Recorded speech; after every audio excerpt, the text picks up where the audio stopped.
राधे राधे। आप सभी का स्वागत है देवताओं की कहानी में। आज हम सब शीतला माता की कहानी सुनेंगे, तो आइए शुरू करते हैं। एक बार शीतला माता ने सोचा कि चलो आज देखो कि धरती पर मेरी पूजा कौन करता है, मुझे कौन मानता है। यही सोचकर शीतला माता धरती पर राजस्थान के डुंगरी गांव में आई और देखा कि इस गांव में मेरा मंदिर नहीं है और ना ही मेरी पूजा होती है। तब माता शीतला गांव की गलियों में घूम रही थी। तभी एक मकान के ऊपर से किसी ने चावल का उबला पानी नीचे फेंका। वह उबलता पानी शीतला माता के ऊपर गिरा, जिससे शीतला माता के शरीर में छाले पड़ गए। शीतला माता के पूरे शरीर में जलन होने लगी।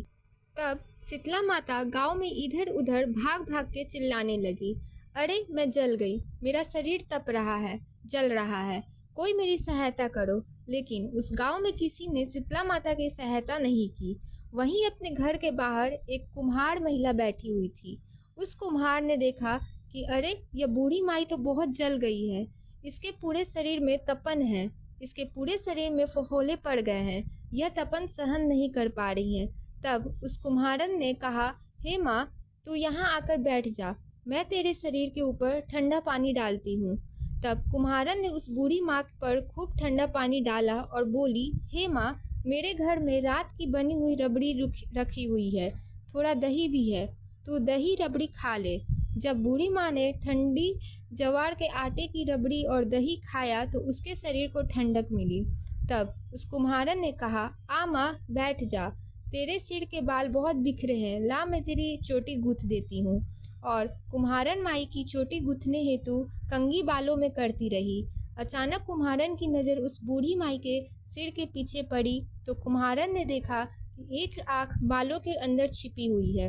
यह देखकर वह कुम्हारन डर के मारे घबरा कर भागने लगी। तभी उस बूढ़ी माई ने कहा, रुक जा बेटी, तू डर मत, मैं कोई भूत प्रेत नहीं हूँ, मैं शीतला देवी हूँ। मैं तो इस धरती पर देखने आई थी कि मुझे कौन मानता है, कौन मेरी पूजा करता है। इतना कहकर माता चार भुजा वाली हीरे जवाहरात के आभूषण पहने, सिर पर स्वर्ण मुकुट धारण किए अपने असली रूप में प्रकट हो गई। माता के दर्शन पर कुम्हारन सोचने लगी कि अब मैं गरीब इन माता को कहाँ बिठाऊं। तब माता बोली, हे बेटी, तुम किस सोच में पड़ गई। तब उस कुम्हारन ने हाथ जोड़कर आंखों में आंसू बहते हुए कहा, हे माँ, मेरे घर में तो चारों तरफ दरिद्रता बिखरी हुई है, मैं आपको कहाँ बिठाऊं। मेरे घर में न तो चौकी है न बैठने का आसन। तब शीतला माता प्रसन्न होकर उस कुम्हारन के घर पर खड़े हुए गधे पर बैठकर एक हाथ में झाड़ू दूसरे हाथ में डलिया लेकर उस कुम्हारन के घर की दरिद्रता को झाड़ कर डलिया में भरकर फेंक दिया और उस कुम्हारन से कहा, हे बेटी, मैं तेरी सच्ची भक्ति से प्रसन्न हूँ, अब तुझे जो भी चाहिए मुझसे वरदान मांग ले।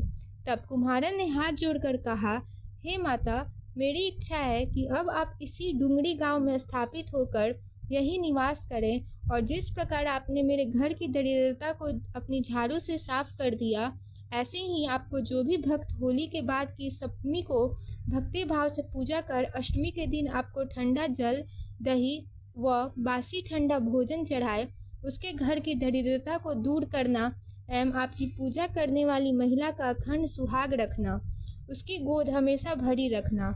साथ ही जो पुरुष शीतला अष्टमी को नाई के यहाँ बाल ना कटवाए, धोबी को कपड़े धुलने को ना दे और पुरुष भी आप पर ठंडा जल चढ़ाकर, नारियल फूल चढ़ाकर परिवार सहित ठंडा बासी भोजन करे, उसके काम धंधे व्यापार में कभी दरिद्रता ना आए।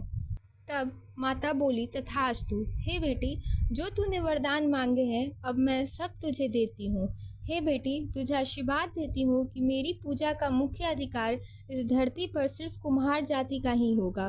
तभी उसी दिन से डुंगरी गांव में शीतला माता स्थापित हो गई और उस गांव का नाम हो गया सील की डुंगरी।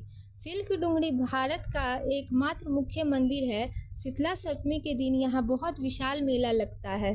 तो बोलिए शीतला माता की जय।